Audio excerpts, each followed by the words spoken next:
So I'd like to try to feel something about my father. Okay. So I guess I'll tell a story, but if anyone wants to interrupt and try to provoke me, or try to get me to feel something, it'd be really... Okay. I'd like to feel something. I'd like to see what comes out. If you can make me cry, I'll buy you lunch. That might be a great offer for the audience. I might do that. I mean, that could be a dangerous thing, but that might be a fun thing to play with. Yeah. So I want to keep going on what I was talking about. I want to figure out why I had high regard for my father when I went off to UCLA, and I had low regard for him when I came back. So in the space of 9 months.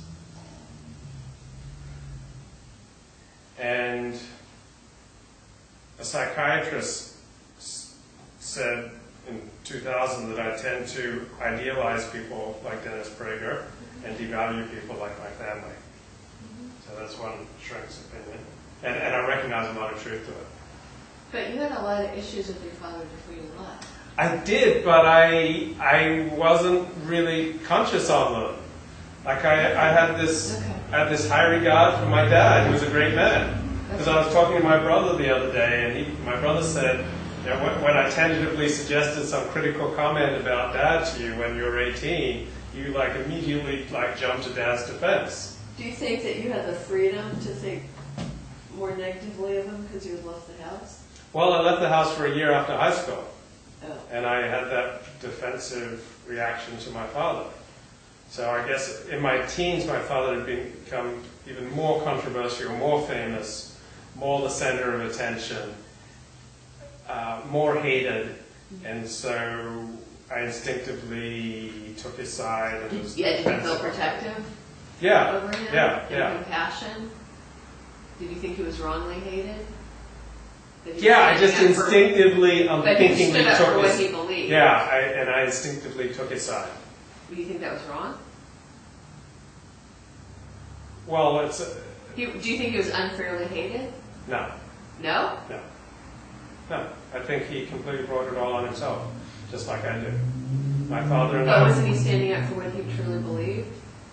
He believed he was standing up for what he truly believed. Yes. But what he was really doing is what I do, is an inability to tolerate much frustration in relationships, and so we sever them to avoid the frustration of not getting what we want in a relationship. So, for instance, for me, it may be I really want to have sex with my girlfriend, and she doesn't want to have sex with me. So I try to manipulate, I whine, I badger. But you said you wanted to talk about your father. Yeah. Okay. So my father had a frustrating relationship with the Seventh-day Adventist Church, to which he'd given his life. Right. And in 1979, they'd suddenly withdrawn his Sabbath school lesson pamphlet, which was going to go to the whole church for the Sabbath morning study. What did he do? He'd written a pamphlet, the Sabbath school morning. What did he do wrong? He was controversial in that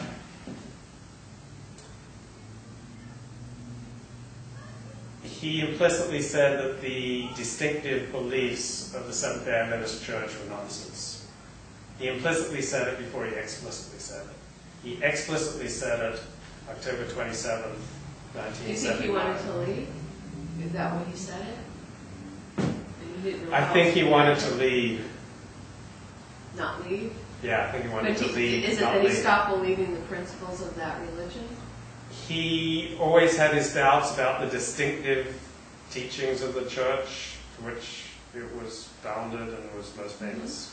So as soon as he went to university and received a wider education, he, along with the other scholars, had great doubts about the foundational... So it was a natural questioning. So it was a natural questioning, but why did it come out in 1979? Why didn't it come out in 1959 or 69 or 73? So it came out in 79 after the church refused to publish his Sabbath school pamphlet, which they had planned to publish. So he was hugely polarizing. Hugely polarizing. People loved him or hated him. And I'll give you an example of his style. We're sitting around in committee meeting, hates committee meetings. I hate committee meetings. Both my father and I are suited to individual endeavors. We do not play nicely with others. So we're sitting around in a committee meeting he's the chair of the religion department, and my father's sitting here grinding his teeth, having to listen to someone else, which my father has a real hard time with, and which I've often had a hard time with. And when the person finally stops talking, my dad has been thinking of this response. It's just a one-sentence zinger for which he's renowned. He says, "That's fine, but it's papist." And the Seventh-day Adventist Church, papist is the biggest insult that you can say. Okay. Papist. That means smacking of Roman Catholicism. Okay. It's like 20 times as much hatred of Do you think he's a Roman narcissist? Catholicism. Yes. No more than myself, but yeah. I think we're both emotional cripples, and that we both, to avoid dealing with the shame of not being able to normally connect with people, we both build up these huge, grandiose, false senses of self. And whenever anyone attacks that, we lash back. So I would say, like, don't attack my false conception of myself as a great person. I'll lash back. What's the differences between you two? Well, my father went into workaholism and devotion to Jesus Christ, and I went into explicit narcissism, writing about the porn industry, chasing women, Judaism, not a recommended combo. But how are your personalities different? How are you intrinsically different?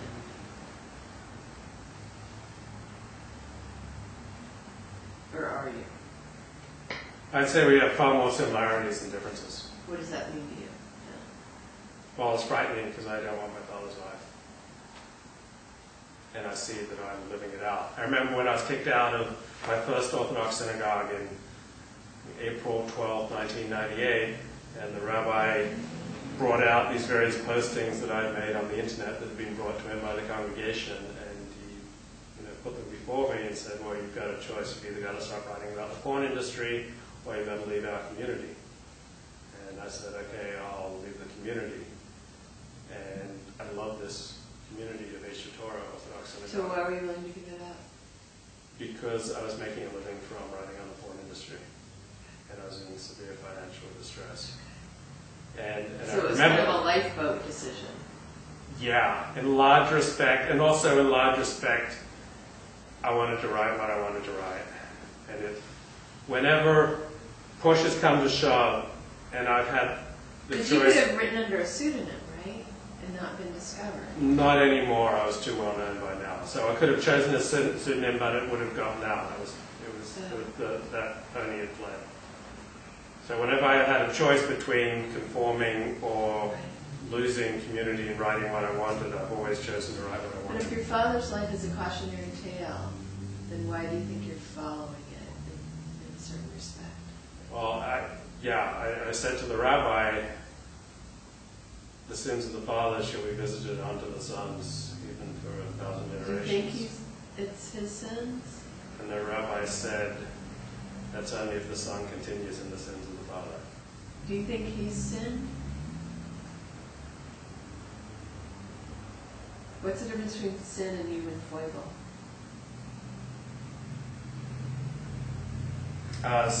Sin is deliberately disobeying God's dictates. So has he done that? No. Have you done that? Yes. So that'd be a big difference between my father and Do you think God's forgiven you? I think God's okay with me. I think what we call a Beinoni in Hasidic thought, someone who's evenly balanced between good and bad. Because you've made amends, or Yeah, 'cause God's I've done forgiving? No, because I've done a lot of good as well as a lot of bad. What's the good? Well, I've saved lives. Like when I exposed this guy who was spreading HIV in the Okay. porn industry, Like that's such a powerful feeling once you've like written an article that saved lives or prevented HIV infection. It gives you such a rock solid sense of self and of purpose and of your power and ability to change and save lives that it can never be taken away. It's like you just rock solid know that you do important work.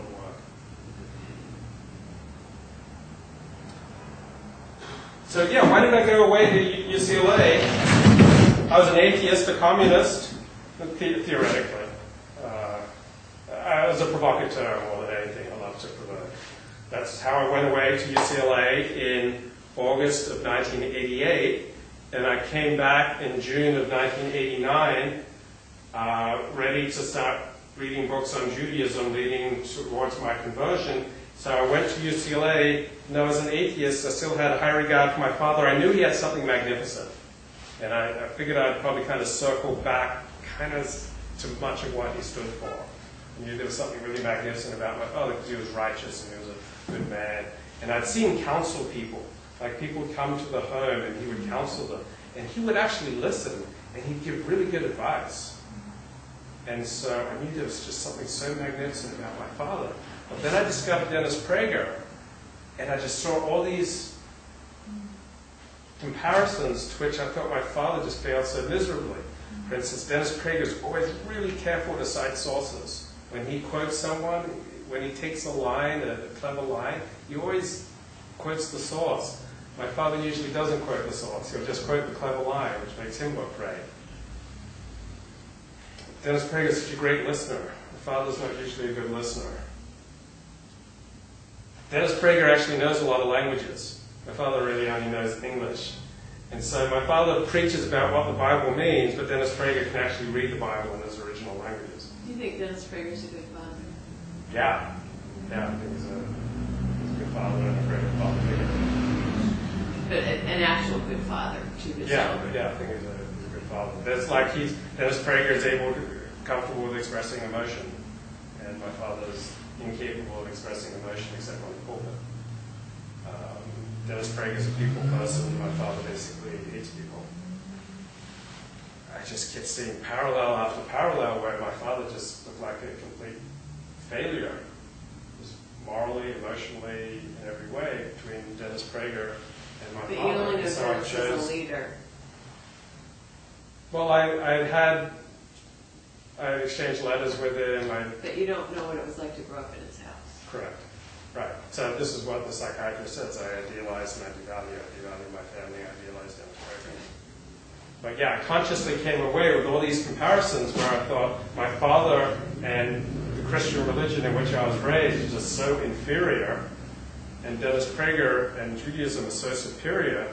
And so without my father changing at all, I went from, in 9 months, having high regard to my father to low regard. So I'm not really sure what it was all about beyond what I've said. Did it get you in touch with the anger? Yeah, like encountering Dennis Prager got me in touch with so many things that I wasn't in touch with before. And then I said, yeah, he's a fraud. He's taking all these other people's good lines and he's just saying them as though he came up with them. Like all these examples like that I wasn't able to articulate that were just very much on the back burner of my consciousness. And how did that change your identity? Well, then I wanted to emulate Dennis Prager, and I wanted to just tune out my father.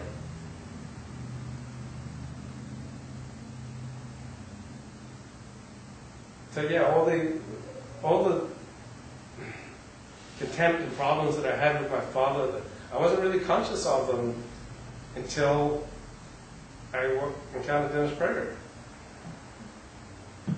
And then my idealized conception of Dennis Prager, and I came back and pitted my very real flesh and blood father against this idealized Übermensch, and said, wow, my father really doesn't live up to Superman. It's like, phew.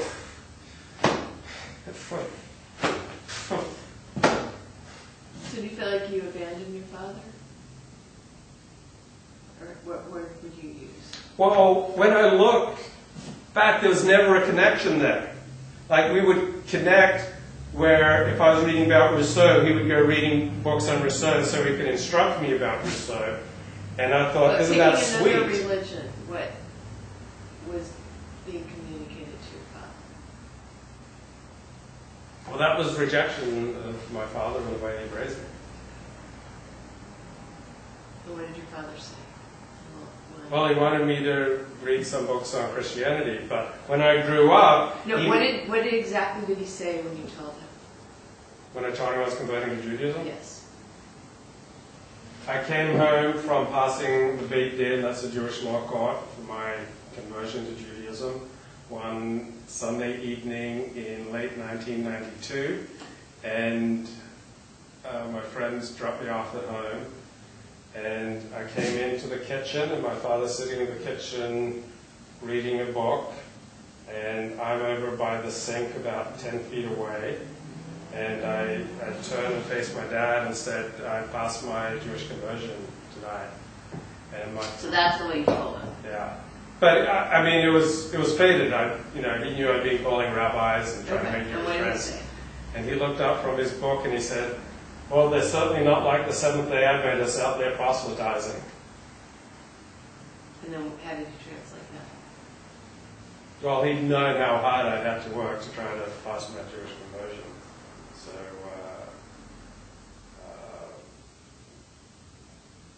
it was a very sweet thing to say. I mean, remonstrance, and he knew that wouldn't work.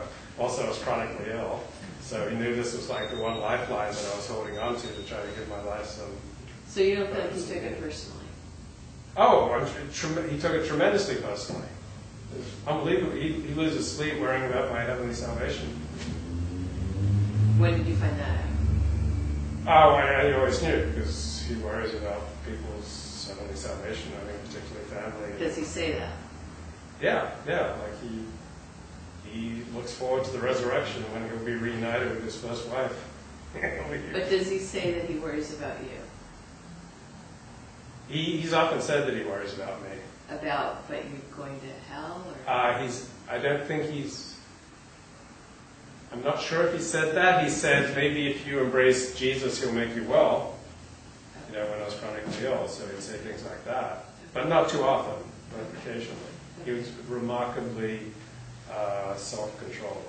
Okay. As I was walking around his house wearing a yarmulke and a seat Right. and answering the phone shalom in his own home Right, and growing a beard. right. Okay, He was remarkably tolerant. okay. What did you discover? Or anything that got clarified?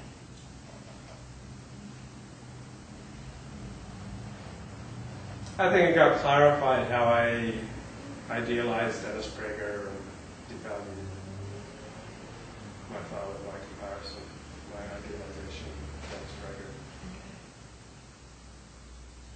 I'm really curious to understand why I went to university venerating my father and came back 9 months later having a lower opinion of my father.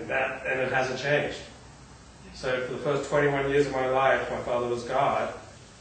And then from 22 on, You my found a father new was God. this flawed, No, you crippled found a man. new I God. found a new God. And my father was the false God. And of course I betrayed my new God, but hey, that's what I did.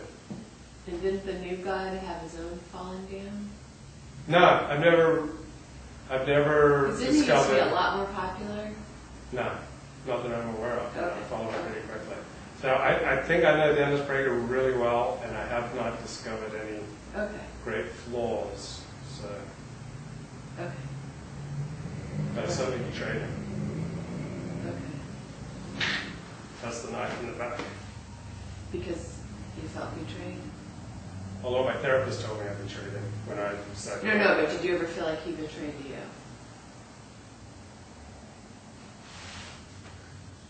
He said he might have worked for me, and then he didn't. That didn't feel good, but I can understand it, but it didn't feel good. And then I felt him distancing as my flaws became apparent to him. That didn't feel good. So you felt abandoned? Yeah. And that's the trigger. Yeah. I felt abandoned, and therefore, because I'm abandoned, I can now do what I want.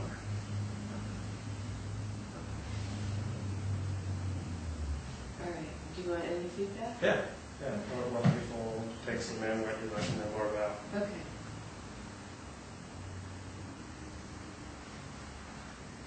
Keep thinking about, only because I heard you talk about it before, in your car, listening to Dennis Prager for the first time. It was just when you were talking, it made me curious to hear exactly what you heard, a little bit more about it. And also how your father abandoned you. I mean, specifics. You know, you say he's emotionally crippled and things like that, but I'm kind of curious how.